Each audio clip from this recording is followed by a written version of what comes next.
From Keene in the Shire, the Liberty Media capital of the world, this is Daryl W. Perry, host of FPP Radio News for Wednesday, February 8th, 2017. Silver is trading at $17.73 per ounce. Gold is valued at $1,235 per ounce. Bitcoin is trading at 1.9 cents, and the average price of Bitcoin is $1,077.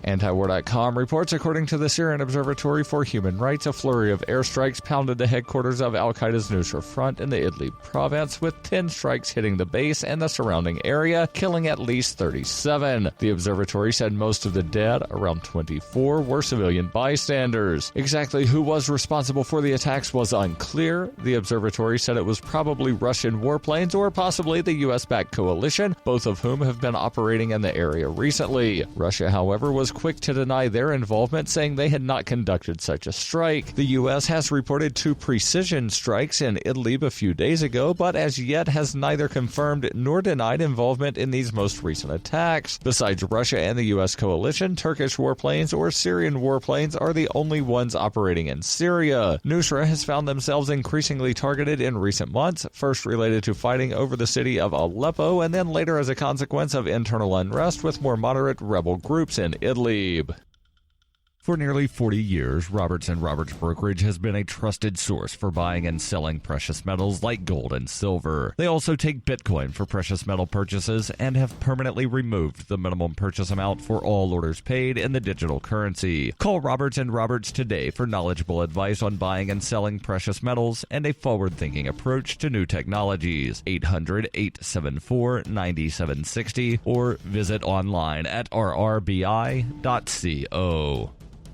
UPI reports a San Francisco-based federal appellate court on Tuesday listened to arguments from and had plenty questions for attorneys on each side of President Donald Trump's frozen executive order that bars U.S. entry for untold thousands of foreign refugees and immigrants. The Ninth Circuit Court of Appeals heard the case Tuesday afternoon via telephone, as none of its 3 judges were present at the downtown San Francisco courthouse. In addition to presenting their arguments, an attorney for the U.S. Justice Department and one representing 2 states challenging the president's order were also rigorously questioned by the panel about why Trump's executive action should or should not be allowed to stand. DOJ attorney August E. Flinte made Trump's case first at Tuesday's hearing, arguing that the president was well within his broad legal authority granted by Congress and the U.S. Constitution to take whatever actions are necessary to safeguard the national interest, and that such executive determinations should be unreviewable. Flinte told the judges that Trump has determined that a real threat exists in allowing immigrants from 7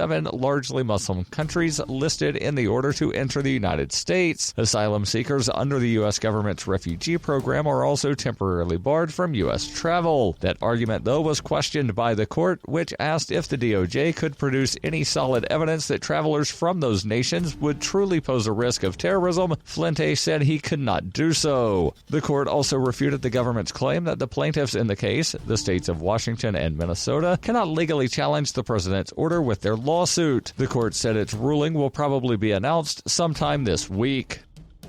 Cell 411 is a free app for Android and iOS that replaces government-controlled 911. Cell 411 allows you to preset a group of friends or private organization to show up in an emergency. Cell 411 is a nightmare to the state because it proves their so-called services aren't needed. Cell 411, because your friends won't shoot you when you're in trouble. Without the government, who would build the emergency services? You and Cell 411. Get it today at getcell411.com.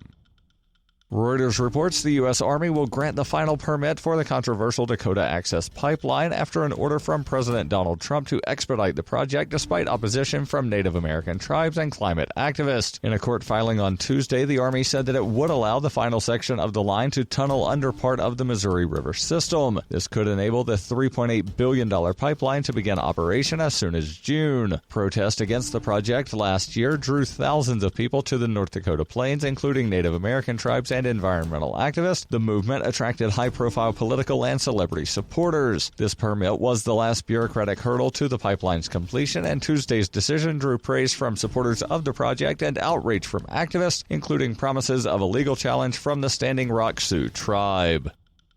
This has been FPP Radio News, online at fppradio.com.